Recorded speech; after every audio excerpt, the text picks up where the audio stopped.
Assalamualaikum warahmatullahi wabarakatuh.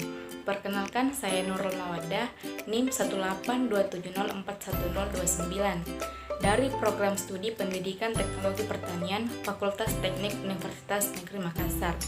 Pada kesempatan ini saya akan menjelaskan sedikit mengenai pati. Apa itu pati dan bagaimana cara menghitung kadar pati pada bahan pangan. Lebih lanjutnya, simak video berikut. Apa itu pati? Pati merupakan homopolimer glukosa dengan ikatan aglikosidik. Sifat pada pati tergantung panjang rantai karbonnya, serta lurus atau bercabang rantai molekulnya. Pati terdiri dari dua fraksi yang dapat dipisahkan dengan air panas. Fraksi terlarut disebut amilosa, dan fraksi tidak terlarut disebut amilopektin. Pati adalah salah satu bahan penyusunan yang paling banyak dan luas terdapat di alam, yang merupakan karbohidrat cadangan pangan pada tanaman. Sebagian besar pati disimpan dalam umbi kayu, ubi jalar, kentang, dan lain-lain.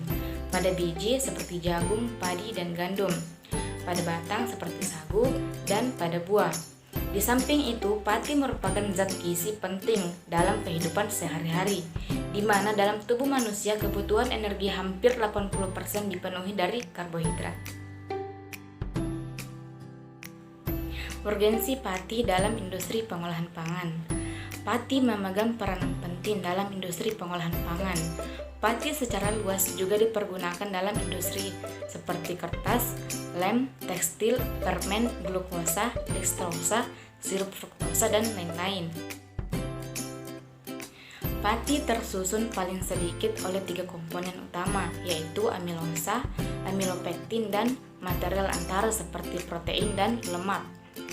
Umumnya pati mengandung 15-30% amilosa, 70-85% amilopektin, dan 5-10% material antara. Struktur dan jenis material antara tiap sumber pati berbeda, tergantung sifat-sifat botani sumber pati tersebut. Kemudian, analisa kadar pati pada produk hasil pertanian membutuhkan alat dan bahan sebagai berikut. 1. Alat yang dibutuhkan yaitu neraca analitik, kemudian Erlenmeyer, gelas ukur, reflux, pipet tetes, labu ukur 250 ml, botol pencuci, pipet ukur 25 ml, pipet volumetri 25 mm, buret, beker gelas, corong gelas, dan hot plate.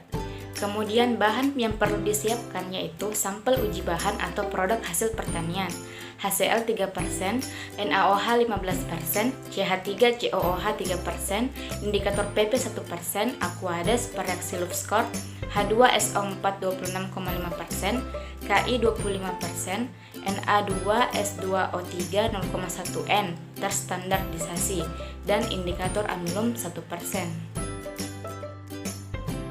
Selanjutnya prosedur kerja. Yang pertama yaitu timbang 3-5 gram sampel. Kemudian masukkan ke dalam Erlenmeyer dan tambahkan 200 ml HCl 3%. Kemudian lakukan pemanasan reflux selama 3 jam.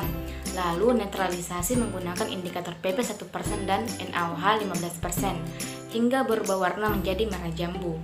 Hilangkan warna merah jambu menggunakan CH3COOH 3%, tetes demi tetes. Selanjutnya masukkan ke dalam labu ukur 250 ml dan tambahkan Aquades hingga tanda tera. Kemudian homogenkan dalam beker gelas. Ambil 25 ml larutan tersebut dan masukkan ke dalam Erlenmeyer dan tambahkan 25 ml bereaksi Louvre-Score. Lalu panaskan kembali menggunakan reflux selama 10 menit. Setelah itu dinginkan menggunakan air mengalir. Selanjutnya tambahkan 25 ml H2SO4 26,5% dan tambahkan 20 ml Ki 15% atau 15 ml Ki 20%. Tambahkan 1 ml indikator amilum 1%. Lalu netralisasi menggunakan Na2S2O3 0,1N hingga berubah warna menjadi krem keputihan. Lalu catat volume titrasi sampel A.